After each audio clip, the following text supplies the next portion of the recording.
முடிஞ்சு வேண்டது. ஆமாப்பா. இதை இடிச்சு இடிச்சு பழைய பில்டிங்ல இடிச்சு இடிச்சு கட்டுறாங்களே. அட என்ன அளவு கட்டியிருந்தாலும் உனக்கு ஸ்கூல் தெரியாம இருக்க போது இங்க படிச்சிருக்கீங்களா? காவேரி ஸ்கூல் எங்க இருக்குன்னு தெரியலையே. நீங்க படிச்சிருக்கீங்களா? தெரியலப்பா. நீங்க படிச்சீங்களான்னு கேட்டேன். நான் படிச்சது கார்பரேஷன் ஸ்கூல்ல. அதுவும் நான் கேட்கறதும் கார்பரேஷன் ஸ்கூல் தான். அப்படியா? நான் படிச்ச கார்பரேஷன் ஸ்கூல் தான் பேரு, காவேரி ஸ்கூல் தான் பேர் வைக்கல. நீ புதுசா காவேரி ஸ்கூல்னு சொல்றீங்க. காவேரி ஸ்கூலுக்கு பக்கத்துல ஒரு ஸ்டூடியோன்னு சொல்லியிருக்காங்க. அதான் கேட்டேன். எனக்கு தெரியாதா நீ எங்க ஸ்டூடியோ கிடையான்ட்டு.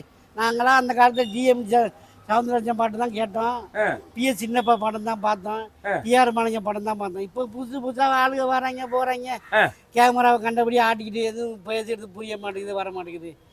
வண்டியில் போனால் வெளியூர் போனால் பழைய பாட்டு எம்ஜிஆர் பாட்டு சிவாஜி பாட்டு தான் பாடுது. எந்த லோக்கல் பஸ்ஸில் போனால் கூட வந்தால் கூட சிவாஜி பாட்டு எம்ஜிஆர் பாட்டு தான் பாடுது. இப்போ உள்ளவங்க என்ன மியூசிக் அடிக்கிறாங்க, என்ன பாட்டு போகிறாங்கன்னு தெரிய மாட்டேங்குது. நான் கேட்குற கேள்விக்கு